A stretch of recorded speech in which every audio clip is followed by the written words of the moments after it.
எபிரேயர் 11:6 விசுவாசம் இல்லாமல் தேவனுக்கு பிரியமாய் இருப்பது கூடாத காரியம். ஏனென்றால் தேவனிடத்தில் சேருகிறவன் அவர் உண்டென்றும் அவர் தம்மை தேடுகிறவர்களுக்கு பலன் அளிக்கிறவர் என்றும் விசுவாசிக்க வேண்டும்.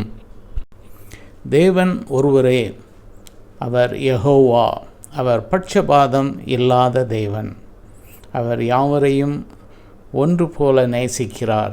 அவரை மெய்யாக விசுவாசத்தோடு தேடுகிறவர்கள் அவரிடத்திலே வெகுமதியை பெற்றுக்கொள்வார்கள்.